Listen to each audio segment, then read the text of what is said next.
वंदे बोधमयं नित्यं गुरुं शंकररूपिणं यमाश्रतो हि वक्रो अपि चंद्र सर्वत्र वंदते। श्री तुलसीदास जी महाराज श्री रामचरितमानस में भगवान शिव को गुरु रूप में प्रणाम करते हैं और कहते हैं कि मैं उन शंकर रूपी गुरु की वंदना करता हूँ जिनके आश्रित होने से टेढ़ा चंद्रमा भी पूजनीय होता है, यानी चतुर्थी का चांद जिसको लोग देखना ही डरते हैं, यानी स्वीकार नहीं करते।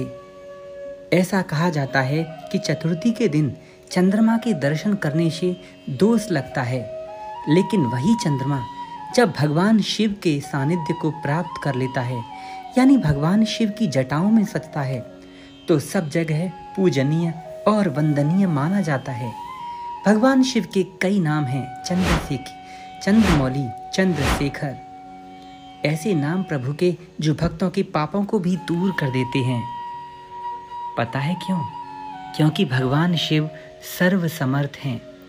ठीक वैसे ही समर्थ हैं श्री देवराह बाबा सरकार। गुरु और भगवान में कोई विशेष अंतर नहीं होता, अंतर बस रूप का ही होता है, क्योंकि गुरुदेव का रूप साधनामय और संतमय होता है, जबकि भगवत रूप ऐश्वर्यमय होता है।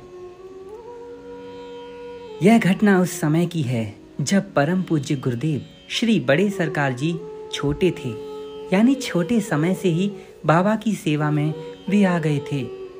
बाबा की सेवा के सारे आवश्यक कार्य करना, भक्तों को प्रसाद देना, बाबा से मिलवाना, बाबा की बात उनको कहना, और जब कभी बाबा की बातों को भक्त समझ ना पाएं तो उन्हें सरल रूप से भक्तों को समझाना, ये सब सरकार जी की सेवा थी।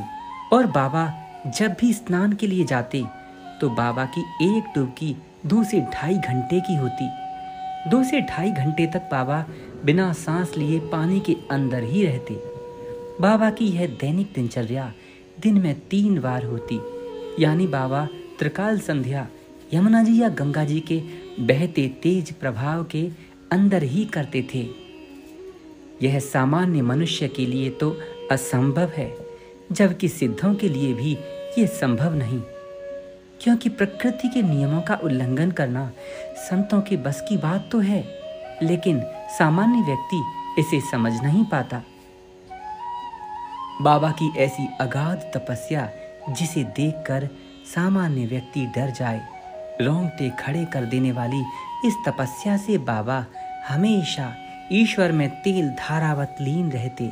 और यही कारण है कि बाबा के दर्शन करने बड़े से बड़े लौकिक पुरुष, लौकिक पदों पर बैठे व्यक्ति एवं स्वर्ग के देवी देवता, यहाँ तक कि भगवान भी उनके पास उनके स्वरूप में देखे जाते।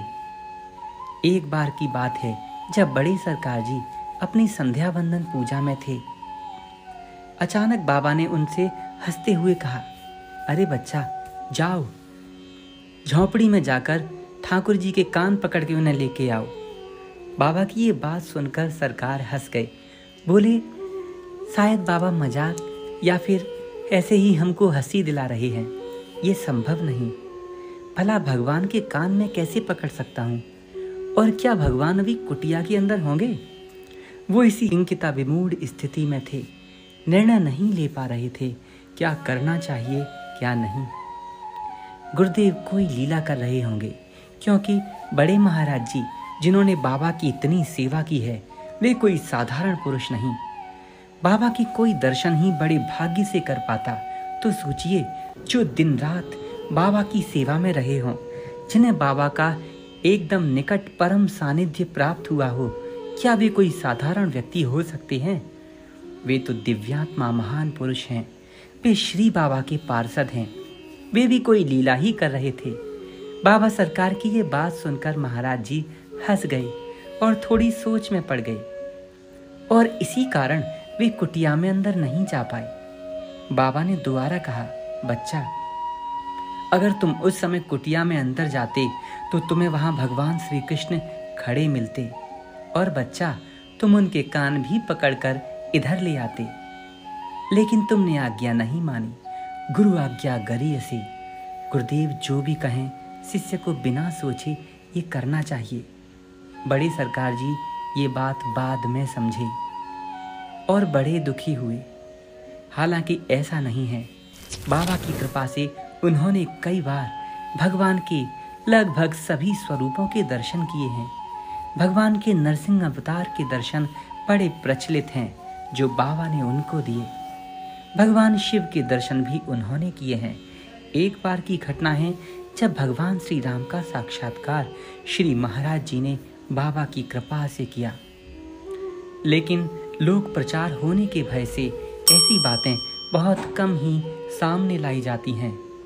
आज भगवत प्रेरणा से ये वीडियो बन रहा है ताकि आप भी समझ पाएं कि गुरु कृपा और गुरुदेव की सेवा में कितना बल होता है।